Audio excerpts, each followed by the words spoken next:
Friday Live. It is oh my gosh, it is Friday, October the 13th. I'm just putting this together. Should I even be on here? Is everybody doing okay on Friday, the 13th of October?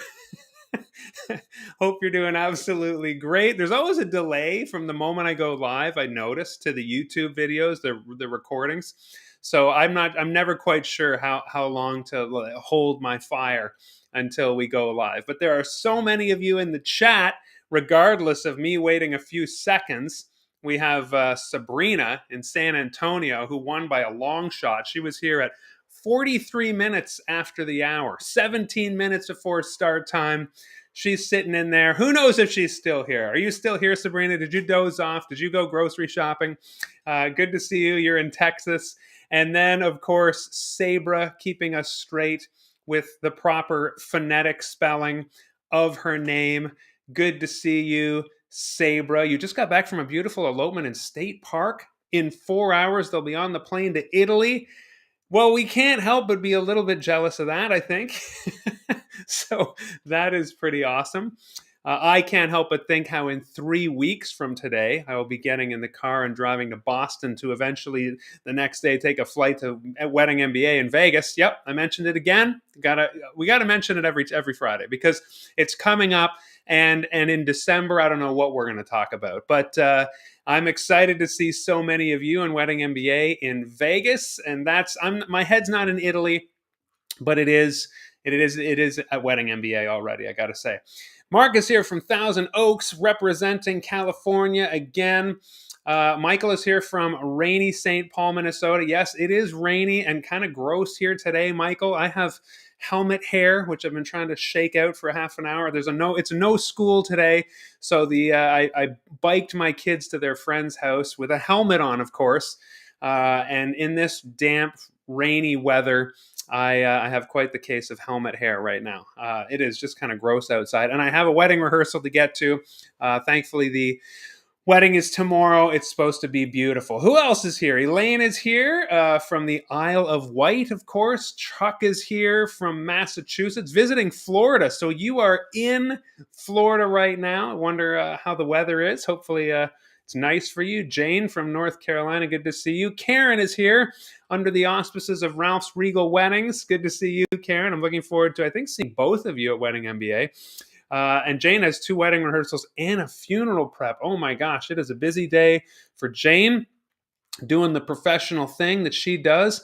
John is here from Thornbury, Ontario. Carla from Italy.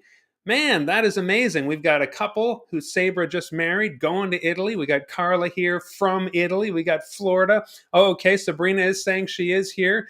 Dimples is here. Tamara, that is, from Loves Park, Illinois. What a great name. Ava's here. Bonjour, bonjour, monsieur. Good to see you, Ava. Sherry from so many of you. I mean, I'm almost at the bottom here. Today we are covering, I guess, a heavier topic. Something that is very important for those of us who are professional officiants in the biz. And that is, of course, the question of the week. How do I respond if my couple complains about my officiating after the ceremony? I kind of cringe a bit just saying it. It is the thing that we all dread. It happens to everybody, I would say, if you are doing this long enough. I remember the first time it happened to me, it was a total shock.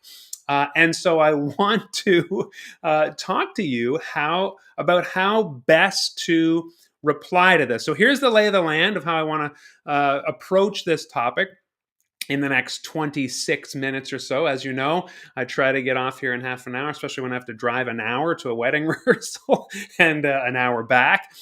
So what I want to cover is kind of the context of this question, how it came up this week in my life and the story behind it a little bit, keeping everyone anonymous, of course, but like I say, this can happen to anybody. The second thing then is I want to move on from the context of the question and the issue to a general guiding principle that has helped me, kind of a true north in business, in any business, I would say. not just in wedding officiating. So, of course, I have that side, but so many of you are members inside the chat of Unboring Wedding Academy, Unboring Wedding Pro. I sell a website service, all kinds of offerings that I've ever done. This guiding principle has really kept me, I think, sane and on the straight and narrow, and allowed to continue to have a good reputation in the online space, especially. So I'm going to share that with you. Then I'm going to give you the two-step response. How do you actually, what's the nitty gritty? How do you respond? But I do want to end with a caveat, okay? So, general principle, two-step how to, and then an important caveat. I think this is going to be slightly contentious. So in the chat, have at it. Disagree with me, chit chat away. That's fine. Give each other advice. We are not just here for me, we are here for each other. I absolutely love that. And so I am super excited to see so many of you here. And I'm sure some of you have experienced this. And I'd love to know if you do you kind of corroborate what I'm going to say? Has this happened to you? Did you respond after getting a complaint? Do you like how you responded? Do you think you could have done it differently or better? Do you have any regrets? That kind of thing. So feel free to have at it in the chat. This is not like a classroom where you have to sit quietly. Be rowdy. That's okay. Michael just said the feed just dropped. Friday the 13th strikes again. Oh, no.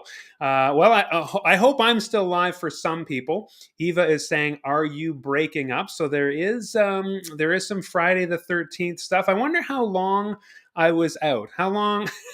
How long? I'll keep plugging away here at it. Adrian's here from St. Pete, Florida. Alan is here. Hey, Mark. You said, hey, Mark. Hey, Alan. Good to see you. Am I going to see you at Wedding MBA this year again? Are you? Am I? We saw you last year. And Ava says, you wrote a wedding for a Harvard PhD graduate. Oh, my gosh. Was it academic? Did you pull the sources? Did you? Is it different for a PhD? You're just telling a love story, right? You're just telling the love story. Okay, Ralph is here. And Sabrina says she wishes she could go to Vegas. Well, put it on your calendar. It's a really fun time. And of course, I will say here, I'm treating all members of Unboring Wedding, anybody who is a customer of Unboring Wedding Academy or Pro, we're all having dinner together on Tuesday on me. And I'm super excited about that. So Wedding MBA is not just about the amazing education you get on stage, but it's also about seeing each other, seeing those of us who move in each other's circles in the online space. I love seeing so many of you in person. Now, I am seeing Tamara saying and Jane saying and a few people saying there is a bit of a buffering issue. Nothing I can do about that. I mean, I'm hardwired here. I have the best internet money can buy in my area. Let's just say it's Friday the 13th. And I hope that I am still with you and you're still with me. Tamara says you'll catch the recording later. Okay, hopefully that's not just because things are going so badly technologically. So here's what happened this week. It's actually a member of our community, Unboring Wedding, who posted, and this is devastating, right? She posted the experience that is just generally going to happen when this happens. She officiated a banger wedding ceremony, crushed it. The couple doing their thing, happy, the usual. Goodbye, goodbye. You know, after every wedding, I find the couple wherever they are, give them a hug and a high five and say it was amazing working with you and tell them I'm going to follow up. Of course, I'm going to mail your license in, but it was a pleasure working with you. So that's basically what you want to do after a ceremony. And the couple was smiling and doing all the things that usually happen, essentially, according to this story. And then the dreaded email comes a little bit later. The email that says, we were unhappy with your officiating. We did not like the ceremony. We did not like something you said. We did not like something you did in general. And so I'm not going to get into any specifics of it, but it was just general enough where like our expectations were not met. You know, we had certain, we anticipated something, we expected something, you did not deliver on that. And they were expressing that they were unhappy, and they even asked for some money back. Now, I'm just putting myself in this member's shoes, sitting there, who she did what she does every single time. She did what absolutely crushes it and what thrills everybody and blows everybody away 99.9% of the time.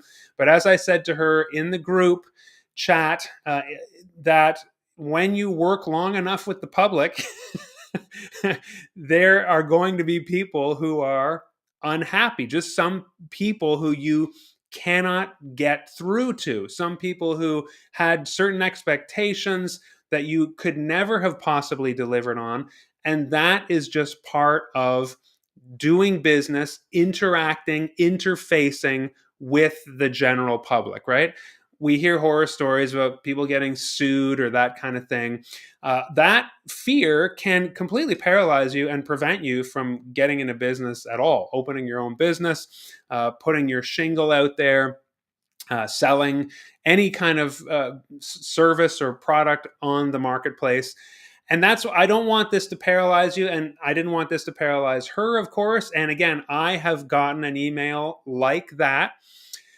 And here's the general principle that, there was some discussion about what she should do, and she was asking what she should do. And I've been there where somebody sends an email and says, you really dropped the ball. I think I've shared it before, where I was supposed to, in the ceremony, make a moment for the groom who was becoming the stepdad of the bride's daughter.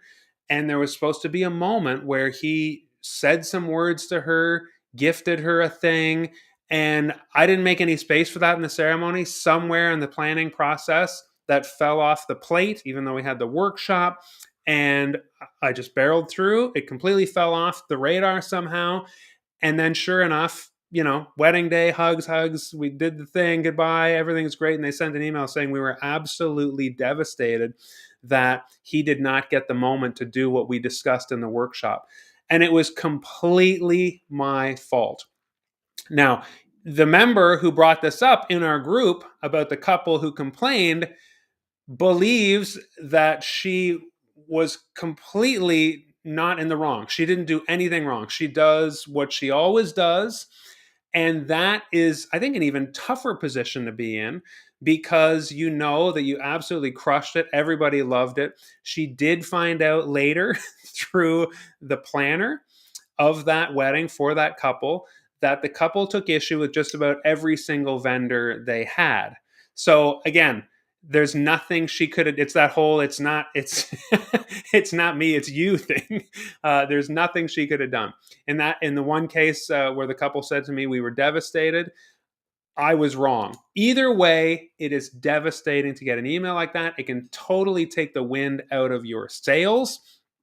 I've also talked about how a wedding, before I started Unboring Wedding Academy, and Unboring Wedding, my own company, and worked for a company where I took 2 weddings in a day. The first one went super late. The second one was unbelievably late because I couldn't get there on time because the first one was so late, and then the road was closed, etc. I got there an hour late, an hour after the start time, and it was humiliating, and I was really distressed about it. And they, of course, reached out to the head of the company and said that was an absolute gong show. We loved our ceremony, but that was terrible and unprofessional, and I had to agree. So there have been some dark moments in my officiating career, and so that is the context. Here is the general principle. Are you ready? I'm seeing people filter in the chat. Good to see you. Logged out, back in. It's better now. Okay, let's see. I know I'm keeping you in suspense. Jamin is here. Good, from Salt Lake City. Good to see you. Glad you're prepared. Here's the principle for when you're doing business and wedding officiants. Take note. I believe that you never want to defend yourself in business when somebody is unhappy with your services. Now, stay tuned for my caveat later, but as a general principle, when somebody reaches out and says, I'm not happy with this, this did not meet my expectations, I wanted more, I wanted better. Our first reaction, of course, is to be absolutely crushed because we want to make everybody happy, especially when we're in business and serving people. That's the first thing. But then you might have this instinct to defend yourself, which I think is a totally natural instinct. So you might think in your head, you might start having a fantasy where you sit down at your computer, crack your knuckles, and say, "Oh my gosh, that's totally unreasonable," or "Here, what do you mean? I do what I always do," or "I don't know why you would think that," or "I know I did great. Everybody loved it. You were smiling after," etc., etc. There's 100 ways that you can defend yourself or your product, but it is not going to go well. Okay, so that's where you need to make a strategic, logical, head-based choice here. It is so emotionally devastating to get an email from a couple that says we're not happy, but you have to sit in that for a little while. And when that happens to me, waves of nausea wash over me. And I feel kind of sick. This has happened with, for example, Unboring Wedding Academy, where somebody buys the course. I can count on maybe one hand the times this has happened, but somebody says, "I bought this and it's not, I already know all the things, or I don't need this. This isn't going to help me." And of course, I offer a 30-day money back guarantee. So I've had to reluctantly just absorb that and take the criticism and say, "Okay, I have helped." I got to remember, I've helped over 1,000 happy people in the course up to now. I think we're up to almost 1,100 now. But a few people purchased the course, came in the community, and said, "Oh my gosh, this isn't for me." Now, that we have to learn to be okay with that. I love Mark Maron's line, "I'm not for everybody. Some days even I'm not for me." So there's no way you can be everything for everybody. But do not respond in a defensive way. Okay? That is really important. Do not be defensive. It is not going to go well. That's the guiding principle. Every time I want to react and tell them how wrong they are, or that I have done this great thing, whether it's the course or my officiating, or I'm one of the best anyone's ever seen, or "Why would you think that? How could you think X and Y? It doesn't make any sense." Sure, roll around in that on your couch for a little while, but don't take it to the keyboard. Okay, so that's the first thing. Once you have that as your guiding principle, then it is time to respond. Okay, and here is what I advised our member in the course. She did it. And as she said so well, now she can move on. Does it hurt to reply this way? It does. This whole thing is going to be painful, but we avoid pain too much. I mean, that is a thing. Human beings, we avoid pain. But in business, and I'm going to talk about this say it with me now, Wedding MBA, we cannot avoid pain when we are in business because a business exists to solve a problem. Okay, that is a preview of what I'm going to be talking about. So here is how you need to best respond in a way that diffuses the situation and makes everybody, is happy too strong a word? Maybe not, because the couple wanted to be happy when you officiated and then they weren't. And you wanted to make them happy, but they weren't. And so you would have been happy if they were happy, but they're not happy, so you're not happy. So when you get that email, it's like a bomb going off and everybody's unhappy. The proper response, I think, can resolve this in a way that's happy. And this has happened to me with some products recently that I purchased and was like furious about. I bought a mono suitcase that has the zippy thing in the front that folds open. Everybody was raving about it online. Well, I took it to a vacation to Costa Rica in the spring, and Air Canada stopped my wife and I, because we both had these carry-ons with the front flap that opens. I keep doing this as though you're going to understand it. It's got the front flap that opens where you can put computers and magazines. Super awesome design, super convenient, and I kept getting flagged. We couldn't get through Air Canada. They would pull us over, and we said, "What's going on?" Put it in the sizer, and then one of the attendants told us they look for those bags because they know they do not meet the criteria. So you're walking around with a carry-on that is basically, it's got a flashing red light on it that says, I do not fit your size specifications. It was an awful experience. It happened on the way there and the way back. And so, of course, I got back and I wrote Monos and I said, "This is awful. It doesn't fit. I'm super upset. And the guy in the chat, of course, said, well, there's nothing we can do. There's nothing wrong with the bag. And I was like, yeah, but I can't travel with it. That's the point. And he said, well, we've met our expectations. There's nothing wrong with the bag. You really like it. I was like, no, but I can't travel with it, though. And I said, get me the manager. And then I fought, arguing with the manager, saying there's nothing wrong with the bag. True, but if you can't travel with your bag, what's the... And I'm getting more agitated until finally I got to somebody who said, we will fully refund the bag. Just bring it to a charity, donate it, show us you've done that. We will issue you a refund. I took that, and I was so suddenly, I went from hot, steaming, so upset with the company. And in a second, I turned around and I bought their other carry-on without the front flap thing. So they retained me as a loyal customer. And the point is, in a minute, they diffused the situation. So here's the two-part response. First of all, I think it's okay to explain, not defend. That's the difference. The difference with defending is you're justifying all the things you're doing and you're downplaying how they feel. When you're explaining something, okay, the couple of times, or for me with the officiating, for example, I said, oh my goodness, here's what likely happened. I copied, I pasted, that part dropped out. It is totally inexcusable. I'm devastated that you're devastated. I'm so sorry. And so with this member, what she said, and as I advised in the comments, she said she did this, where she explained, I tell your love story. I use the answers from your survey. I put my heart and soul into it. I spent hours crafting the ceremony that I thought you would really enjoy. That's the posture you want to take. You want to say, I worked really hard at this. This is what I do. I gave you my best work, and it didn't meet your expectations. So you have to agree with what they are mad about. And that is really difficult.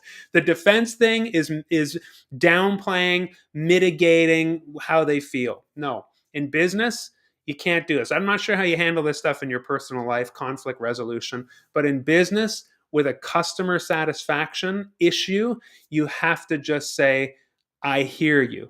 Okay, think of the last product you bought you were super disappointed in. Maybe you didn't return it because you just thought it's going to be too much of a pain to go through what I went through with Monos. I went through it. It took them a little while to respond properly. I wish they had done it the first time. But now my wife and I both have the version of the bag that will fit, and we're super happy with them as a company. The first thing is to explain to the unhappy couple your position, that you really cared for them, you care how they feel, and you feel devastated that they're not happy.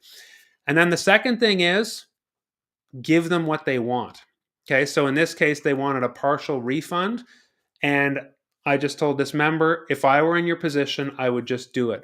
Money has this incredible power to diffuse the situation in a way that I think in our personal lives, it's a bit more complicated. That's why there's counselors and therapists and things like that. But with money, the customer is ultimately unhappy because they pass that value to you, that cash to you, and they feel like you did not steward that well by delivering on their expectations. So the moment you say, okay, I will give you what you're asking for. Sometimes with the couple that I let down by not putting in the component of the ceremony they wanted, I said, how can I make this right? Is there something I can do? I would be happy to refund you. And because I did the explain part so well and thoroughly, they said, Mark, we loved your services. We don't want any money back. But we just wanted to say how disappointed we were. Okay. And of course, I did not send them the link to say, please review me, because I knew they wouldn't. And so we just kind of let bygones be bygones in that case. Now here with this member, they said, we want a refund. And if you start fighting for that refund, again, things are going to spiral up instead of get diffused, which is ultimately what you want. So this is where, instead of looking at your money as I did it, I got paid, I'm not going to devalue my work, whatever it is, I get that because of all the work I did. You have this incredible power with just the flip of a switch to say, I am devastated that you're not happy. Here is some money back, all your money back. I'm not sure what you want to negotiate, but you need to be open-handed with a customer who is upset.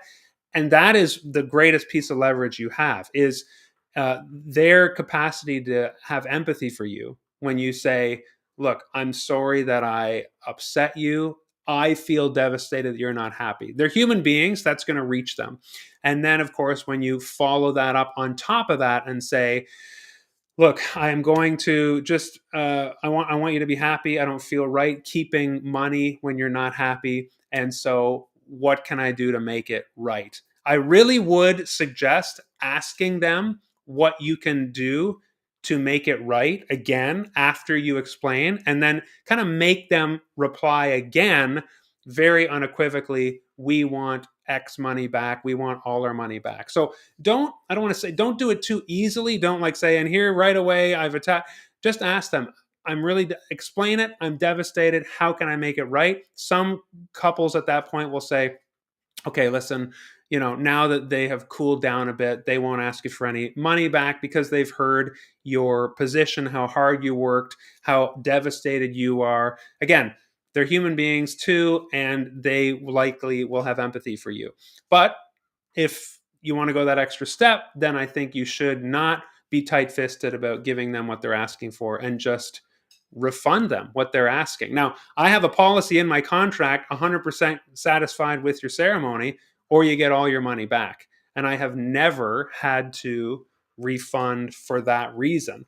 Again, because a couple of times the clients felt like they had a great relationship with me. And so that's another argument for, probably another conversation for another day, of working with your couple, meeting them in person before you work with them, or I mean, having a conversation over video, meeting them in person for the workshop, having the rehearsal with them. You're building this rapport so that, again, if something does go awry, they feel friendly enough with you that they would not want to put you out in any way, that they have a greater capacity to empathize with you because you worked so closely on their ceremony together. The caveat here, with the couple of minutes I have left, and then I'll see what's going on in the chat and take some questions or some pushback or some thoughts about what I'm saying, is this does not apply, of course, if it's some sort of violation of the contract. So we've had this conversation before. Don't officiate a wedding without a contract. Do not do it. And so I have had to enforce my contract a few times, for example, where if somebody complains about something, but it's clearly stipulated in the contract, like, oh, we didn't want to pay that much. Well, you agreed to pay it. Well, we don't want to do the homework for the love story. Well, you agreed to do it. Well, we want our money back because we don't like whatever it might be, the payment schedule, or that you only got there 45 minutes ahead of time. We wanted you there 2 hours ahead of time, whatever it is. If it's in the contract and they agreed to it, you stick to that. I've had couples break up 2 months before the wedding and then come after me for the 50% booking retainer. Just one party, actually, very dramatic. The bride was super embarrassed. The couple broke up. She called me and said, he is coming after you. He's coming after all the wedding vendors for deposits. And she said, I'm so embarrassed, I'm willing to walk away. Of course, we have done this. And I said, yeah, this is a booking retainer. You agreed to pay it. You agreed that it's non-refundable. I'm super sorry for your situation. And if you ever get married in the future with him or whatever it is, then, consider me, you've paid 50%. I will just extend that unlimited time. But he came after me for the 50%. And this is different. This is different than somebody saying, we're really unhappy with your service. This is somebody trying to renege on a contract that they signed. So you're going to use your judgment here on somebody saying, we're really not happy with the service you provided. And then you saying, okay, I'm not going to defend myself. I'm going to explain, and I'm going to be open-handed with how they think I can make it right. But that does not apply to a breach of agreement that they signed in a contract. That's where expectations are a little bit harder to pin down when it comes to, we wanted our ceremony to be a lot more something, and that something wasn't there.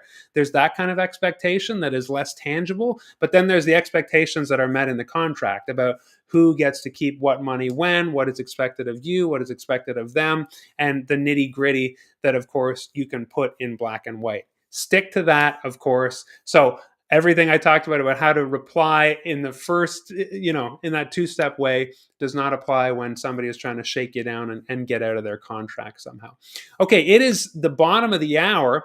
I'm going to jump in the chat here and see what is going on. Hopefully I wasn't breaking up again. Nana says, thanking the client for their feedback. Absolutely. Nana, thanking the client for their feedback helps diffuse the emotions. Again, you receive it and you say, I'm devastated that you are not happy. Obviously, I'm devastated if somebody purchases Unboring Wedding Academy and says, "Oh, this is not for me." I'm in a community of course creators. Some people look and say, if they watched 10% of the videos, it reneges. That's it. They've reneged on the possibility of a refund or something like that. And for me, I want people to be happy. And like I say, when you're in business for the long term, this kind of thing, when you refund this couple, they will leave feeling like you did right by them. The same way I'm here talking about suitcases, they did right by me. Same thing with somebody who purchases a course. I want them to feel like, okay, I did the thing and Mark did right by me, even though I wasn't happy. Your response, I hope you noticed, your response is the same whether you think the couple is totally out to lunch and absolutely wrong, like the member in our course community who this couple was just, I think they were completely out to lunch and they had issues with every single one of their vendors. There's nothing you can do about that. So whether it's a case like that or a case where you actually did mess up, do you notice how your response is the same, as Nana said? Interesting. Nana's recommending a book or a complaint as a gift. Thank you for that. Jeff says, Jeff, you're here from St. Augustine, Florida. Nice. Have a wedding with groom doing ring exchange with a gold ring and a silicone ring. Any ideas to use both rings for the groom in the ceremony? Okay. Let me put a pin in that because I do like to answer your questions. And that one was about rings. I'm not sure I got it on the first read, but I will answer that best I can. Sabra, you screwed up big this last weekend. Oh no, I had my date switched, missed a wedding. I can tell you about it in Vegas. That have a stiff drink on me, Sabra, with me. Man, that is tough. And again, I'm sure you replied in the most devastated way, doing right by the couple. I know you took that to heart because you are a consummate professional. Man, there's just, we're going to mess up. We're human. And the response, it's all in the response. It's not in being perfect. It's in being empathetic and understanding and open-handed with our response. Okay. Richard says you cannot recover from a bad review. Yeah, I got some 1 stars, you'll see. In fact, the gentleman who came after me and lost for the 50% booking retainer, he left a 1-star review. So I don't want to, you can't recover from a lot of bad reviews, that's for sure. The odd one, it's like, you're showing that statistically it's true that some humans are going to get mad at you. Humans are going to human. You can't make everybody happy. Ava says, thanks for sharing. You had a case where you were late due to an accident. They were not even ready. Everything came out great. Phew. And they later requested a full refund. That is crazy because you were late. They wanted to take advantage of that. Wow. You didn't refund. So I'm not sure how that back and forth went. This is what I was saying. Use your judgment. They weren't ready. They might have been trying to take advantage of you there. This is different than saying, listen, we were unhappy because of something you did. That's an interesting. There is a gray area here, but ultimately, I think these are kind of guiding principles when somebody complains about your officiating. Jamin says you're doing an untraditional wedding, black dress, Halloween theme. Cool. It's going to be great. Is there anything you do different in these untraditional versus traditional?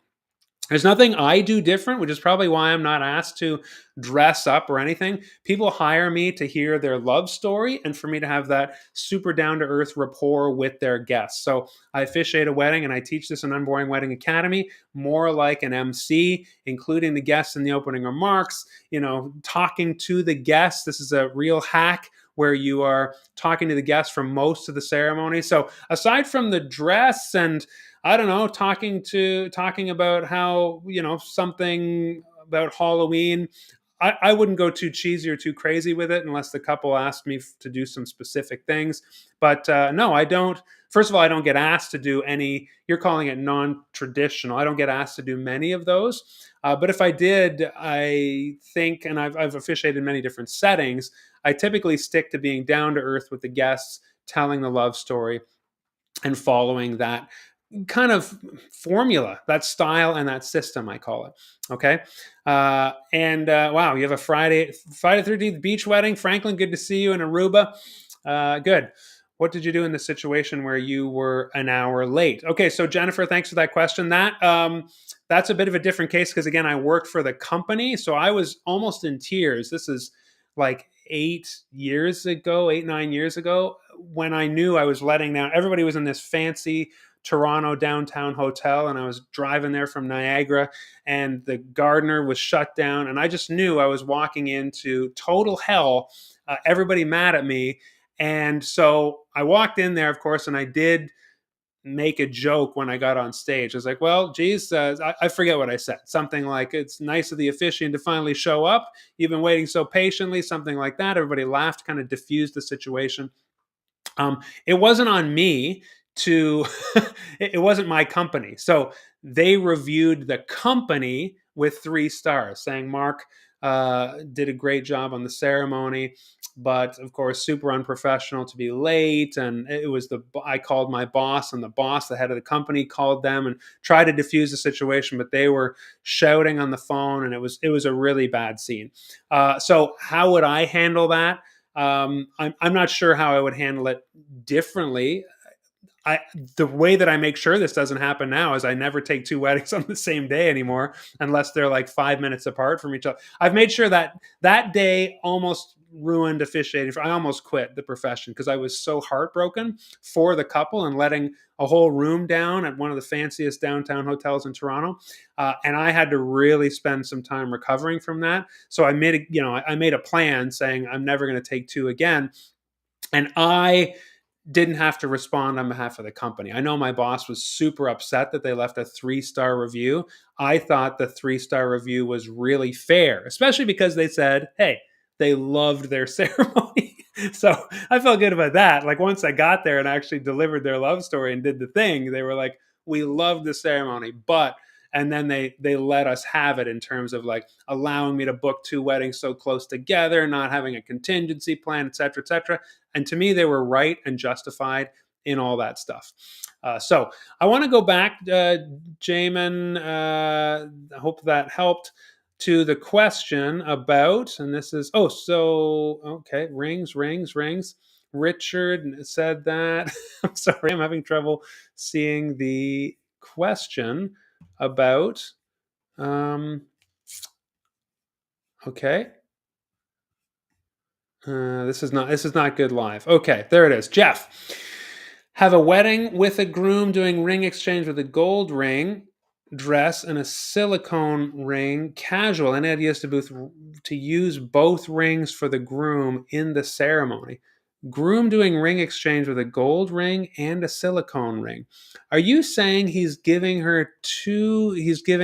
his partner two different rings? You're really putting me on the spot here. I have never heard of this, and I would need, I would really need to think this over. You're thinking, Jeff, if I understand this correctly, and again, there's lots of great pros in the chat who might be able to think on their feet here, or have seen this before.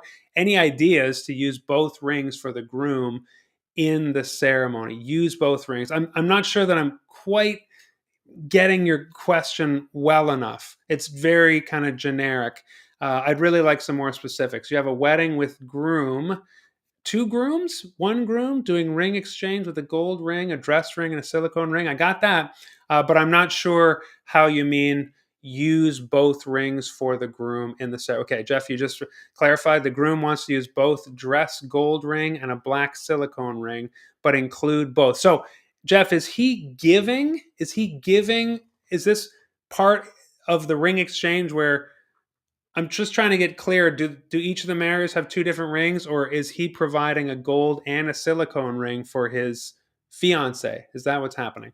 Clarify in the chat here. Uh, Ava, case where the couple got upset because 2 days of the ceremony they wanted a witch ritual I wasn't comfortable with. They fired me and requested a full refund. I refunded because I was sorry. Ava, I think I would have done the same thing. I might have interesting. I might have retained my 50% for bidding on sitting, on the calendar for so long, and I always have 4 to 6 weeks before the day, the meeting, and that is where I would have expected them to tell me about any sort of rituals, and that would have been a time where I would have gotten that information. But you know what? I think I agree with your decision where you just kind of say, and this is in the contract that I have, if I walk away from you for whatever reason, you get a full refund. So I think if they asked me to do something super uncomfortable, I might have taken issue with the fact that they sprung it on me 2 days before the wedding. But that said, yeah, there'd be something to iron out there. But in the contract, I say, if I cancel on you, you get all your money back. So yeah, this is great that you kind of stick to what you're comfortable with.